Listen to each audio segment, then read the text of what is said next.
Chapter 4, We Agnostics. In the preceding chapters you have learned something of alcoholism. We hope we have made clear the distinction between the alcoholic and the non-alcoholic. If, when you honestly want to, you find you cannot quit entirely, or if, when drinking, you have little control over the amount you take, you are probably alcoholic. If that be the case, you may be suffering from an illness which only a spiritual experience will conquer. To one who feels he is an atheist or agnostic, such an experience seems impossible. But to continue as he is means disaster, especially if he is an alcoholic of the hopeless variety. To be doomed to an alcoholic death or to live on a spiritual basis are not always easy alternatives to face. But it isn't so difficult. About half our original fellowship were of exactly that type. At first, some of us tried to avoid the issue. Hoping against hope, we were not true alcoholics. But after a while, we had to face the fact that we must find a spiritual basis of life, or else. Perhaps it's going to be that way with you. But cheer up. Something like half of us thought we were atheists or agnostics. Our experience shows that you need not be disconcerted. If a mere code of morals or a better philosophy of life were sufficient to overcome alcoholism, many of us would have recovered long ago. But we found that such codes and philosophies did not save us, no matter how much we tried. We could wish to be moral. We could wish to be philosophically comforted. In fact, we could will these things with all our might. But the needed power wasn't there. Our human resources, as marshaled by the will, were not sufficient. They failed utterly. Lack of power. That was our dilemma. We had to find a power by which we could live, and it had to be a power greater than ourselves. Obviously.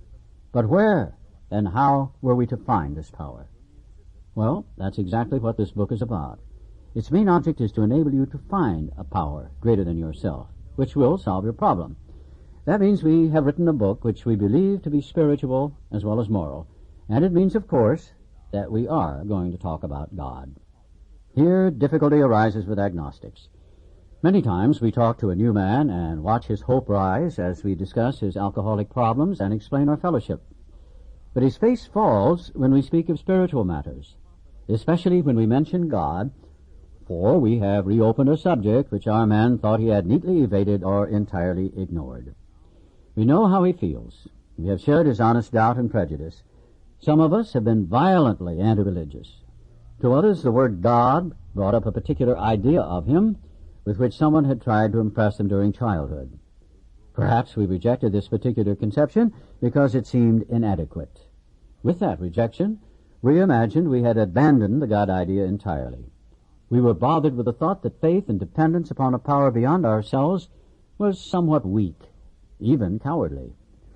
We looked upon this world of warring individuals, warring theological systems, and inexplicable calamity with deep skepticism.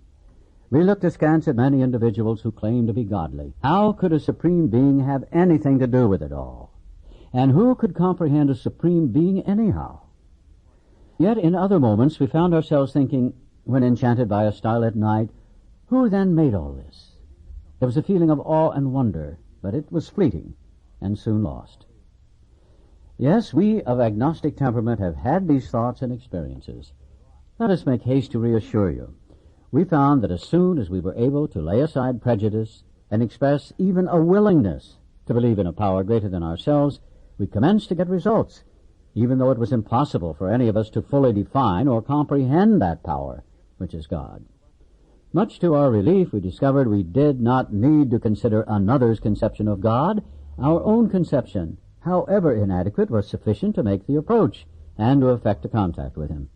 As soon as we admitted the possible existence of a creative intelligence, a spirit of the universe underlying the totality of things, we began to be possessed of a new sense of power and direction, provided we took other simple steps. We found that God does not make too hard terms with those who seek him. To us, the realm of spirit is broad, roomy, all-inclusive, never exclusive or forbidding to those who earnestly seek. It is open, we believe, to all men. When, therefore, we speak to you of God, we mean your own conception of God. This applies, too, to other spiritual expressions which you'll find in this book. Do not let any prejudice you may have against spiritual terms deter you from honestly asking yourself what they mean to you. At the start, this was all we needed to commence spiritual growth, to effect our first conscious relation with God as we understood Him. Afterward, we found ourselves accepting many things which then seemed entirely out of reach. That was growth. But if we wished to grow, we had to begin somewhere.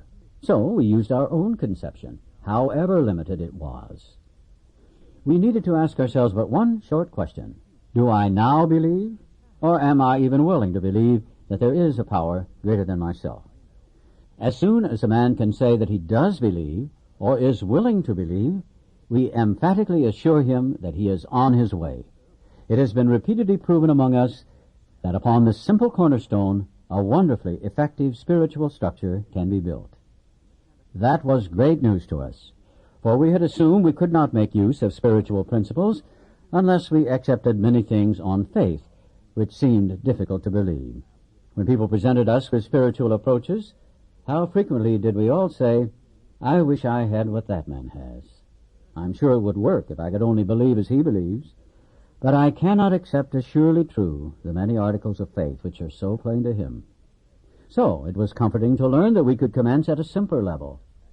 Besides a seeming inability to accept much on faith, we often found ourselves handicapped by obstinacy, sensitiveness, and unreasoning prejudice. Many of us have been so touchy that even casual reference to spiritual things made us bristle with antagonism. This sort of thinking had to be abandoned. Though some of us resisted, we found no great difficulty in casting aside such feelings. Faced with alcoholic destruction, we soon became as open-minded on spiritual matters as we had tried to be on other questions. In this respect, alcohol was a great persuader. It finally beat us into a state of reasonableness. Sometimes this was a tedious process. We hope no one else will be prejudiced for as long as some of us were. The reader may still ask why he should believe in a power greater than himself. We think there are good reasons. Let's have a look at some of them. The practical individual of today is a stickler for facts and results. Nevertheless, the 20th century readily accepts theories of all kinds, provided they are firmly grounded in fact. We have numerous theories, for example, about electricity. Everybody believes them without a murmur of doubt. Why this ready acceptance?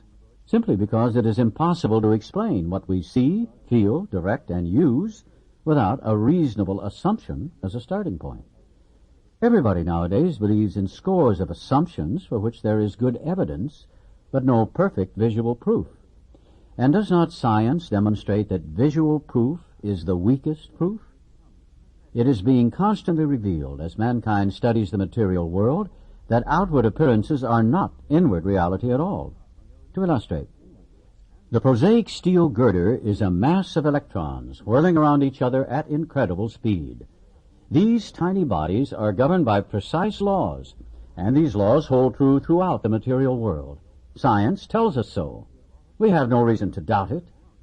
When, however, the perfectly logical assumption is suggested that underneath the material world and life as we see it, there is an all-powerful, guiding, creative intelligence, right there our perverse streak comes to the surface, and we laboriously set out to convince ourselves it isn't so.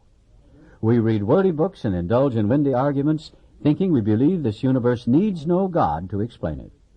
Were our contentions true, it would follow that life originated out of nothing, means nothing, and proceeds nowhere. Instead of regarding ourselves as intelligent agents, spearheads of God's ever-advancing creation, we agnostics and atheists chose to believe that our human intelligence was the last word, the Alpha and the Omega, the beginning and end of all. Rather vain of us, wasn't it? We who have traveled this dubious path beg you to lay aside prejudice, even against organized religion. We have learned that whatever the human frailties of various faiths may be, those faiths have given purpose and direction to millions. People of faith have a logical idea of what life is all about. Actually, we used to have no reasonable conception whatever. We used to amuse ourselves by cynically dissecting spiritual beliefs and practices when we might have observed that many spiritually minded persons of all races, colors, and creeds were demonstrating a degree of stability, happiness, and usefulness which we should have sought ourselves. Instead, we looked at the human defects of these people and sometimes used their shortcomings as a basis of wholesale condemnation. We talked of intolerance while we were intolerant ourselves. We missed the reality and the beauty of the forest because we were diverted by the ugliness of some of its trees. We never gave the spiritual side of life a fair hearing. In our personal stories, you will find a wide variation in the way each teller approaches and conceives of the power which is greater than himself. Whether we agree with a particular approach or conception seems to make little difference. Experience has taught us that these are matters about which, for our purpose, we need not be worried. They are questions for each individual to settle for himself. On one proposition, however, these men and women are strikingly agreed. Every one of them has gained access to and believes in a power greater than himself. This power has, in each case, accomplished the miraculous, the humanly impossible. As a celebrated American statesman put it, let's look at the record. Here are thousands of men and women, worldly indeed. They flatly declare that since they have come to believe in a power greater than themselves, to take a certain attitude toward that power, and to do certain simple things, there has been a revolutionary change in their way of living and thinking. In the face of collapse and despair, in the face of the total failure of their human resources, they found that a new power, peace, happiness, and sense of direction flowed into them. This happened soon after they wholeheartedly met a few simple requirements. Once confused and baffled by the seeming futility of existence, they show the underlying reasons why they were making heavy going of life. Leaving aside the drink question, they tell why living was so unsatisfactory. They show how the change came over them. When many hundreds of people are able to say that the consciousness of the presence of God is today the most important fact of their lives, they present a powerful reason why one should have faith. This world of ours has made more material progress in the last century than in all the millenniums which went before. Almost everyone knows the reason. Students of ancient history tell us that the intellect of men in those days was equal to the best of today. Yet, in ancient times, material progress was painfully slow. The spirit of modern scientific inquiry, research, and invention was almost unknown. In the realm of the material, men's minds were fettered by superstition, tradition, and all sorts of fixed ideas. Some of the contemporaries of Columbus thought a round earth preposterous. Others came near putting Galileo to death for his astronomical heresies. We ask ourselves this: are not some of us just as biased and unreasonable about the realm of the spirit as were the ancients about the realm of the material? Even in the present century, American newspapers were afraid to print an account of the Wright brothers' first successful flight at Kitty Hawk. Had not all efforts at flight failed before? Did not Professor Langley's flying machine go to the bottom of the Potomac River? Was it not true that the best mathematical minds had proved man could never fly? Had not people said God had reserved this privilege to the birds? Only 30 years later, the conquest of the air was almost an old story, and airplane travel was in full swing. But in most fields, our generation has witnessed complete liberation of our thinking. Show any longshoreman a Sunday supplement describing a proposal to explore the moon by means of a rocket, and he will say, "I bet they do it. Maybe not so long, either." Is not our age characterized by the ease with which we discard old ideas for new, by the complete readiness with which we throw away the theory or gadget which does not work for something new which does? We had to ask ourselves why we shouldn't apply to our human problems the same readiness to change our point of view. We were having trouble with personal relationships. We couldn't control our emotional natures. We were a prey to misery and depression. We couldn't make a living. We had a feeling of uselessness. We were full of fear. We were unhappy. We couldn't seem to be a real help to other people. Was not a basic solution of these bedevilments more important than whether we should see newsreels of lunar flight? Of course it was. When we saw others solve their problems by a simple reliance upon the spirit of the universe, we had to stop doubting the power of God. Our ideas did not work, but the God idea did. The Wright brothers' almost childish faith that they could build a machine which would fly was the mainspring of their accomplishment. Without that, nothing could have happened. We agnostics and atheists were sticking to the idea that self-sufficiency would solve our problems. When others showed us that God's sufficiency worked with them, we began to feel like those who had insisted the Wrights would never fly. Logic is great stuff. We liked it. We still like it. It is not by chance we were given the power to reason, to examine the evidence of our senses, and to draw conclusions. That is one of man's magnificent attributes. We, agnostically inclined, would not feel satisfied with a proposal which does not lend itself to reasonable approach and interpretation. Hence, we are at pains to tell why we think our present faith is reasonable, why we think it more sane and logical to believe than not to believe, why we say our former thinking was soft and mushy when we threw up our hands in doubt and said, "We don't know." When we became alcoholics, crushed by a self-imposed crisis we could not postpone or evade, we had to fearlessly face the proposition that either God is everything or else he is nothing.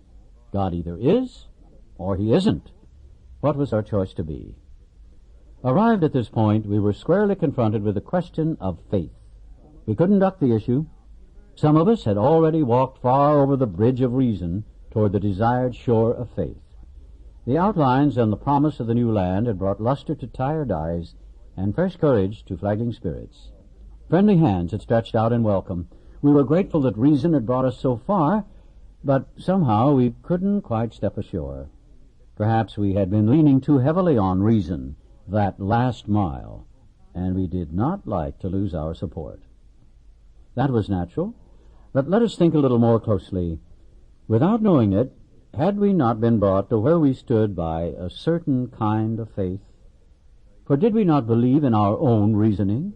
Did we not have confidence in our ability to think? What was that but a sort of faith? Yes, we had been faithful, abjectly faithful to the God of reason. So, in one way or another, we discovered that faith had been involved all the time. We found, too, that we had been worshippers. What a state of mental gooseflesh that used to bring on. Had we not variously worshipped people, sentiment, things, money, and ourselves? And then, with a better motive, had we not worshipfully beheld a sunset, the sea, or a flower? Who of us had not loved something or somebody? How much did these feelings, these loves, these worships have to do with pure reason? Little or nothing, we saw at last. Were not these things the tissue out of which our lives were constructed? Did not these feelings, after all, determine the course of our existence? It was impossible to say we had no capacity for faith or love or worship. In one form or another, we had been living by faith and little else. Imagine life without faith. Were nothing left but pure reason, it wouldn't be life. But we believed in life. Of course we did. We could not prove life in the sense that you can prove a straight line as the shortest distance between 2 points, and yet there it was. Could we still say the whole thing was nothing but a mass of electrons, created out of nothing, meaning nothing, whirling on to a destiny of nothingness? Of course we couldn't. The electrons themselves seemed more intelligent than that. At least, so the chemist said. Hence we saw that reason isn't everything. Neither is reason, as most of us use it, entirely dependable, though it emanate from our best minds. What about people who proved that man could never fly? Yet we had been seeing another kind of flight, a spiritual liberation from this world. People who rose above their problems. They said God made these things possible, and we only smiled.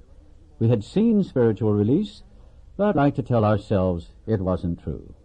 Actually, we were fooling ourselves, for deep down in every man, woman, and child is the fundamental idea of God.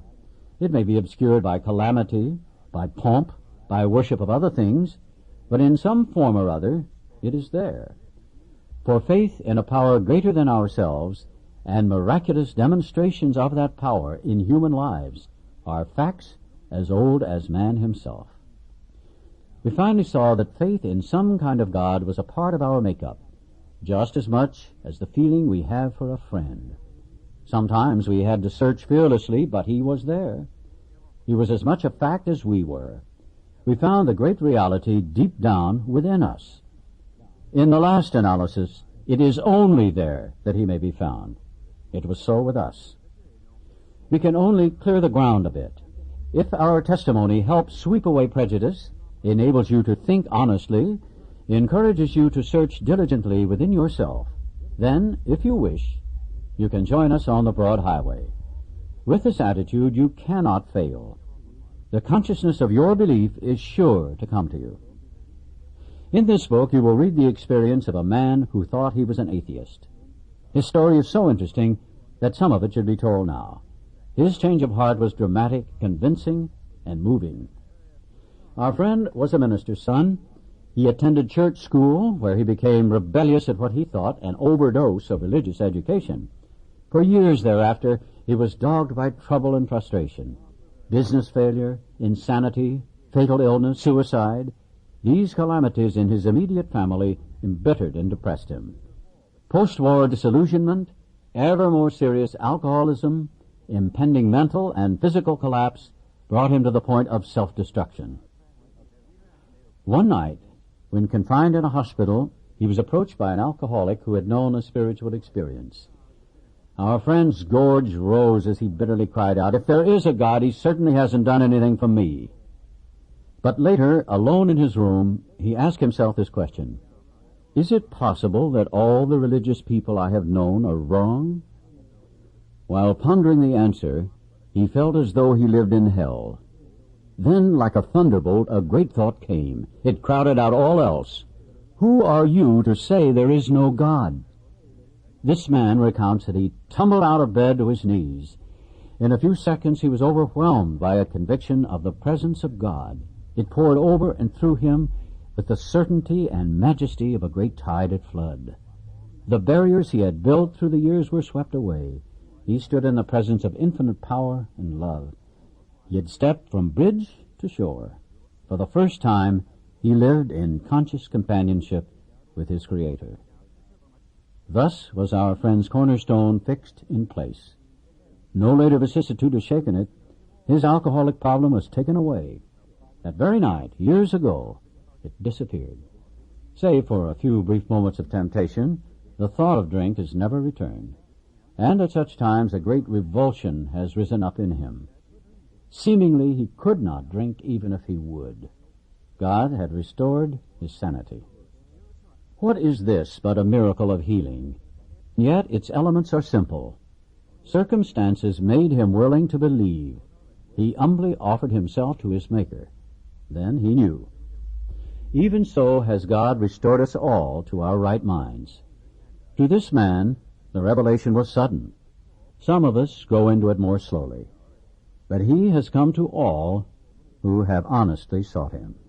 When we drew near to him, he disclosed himself to us.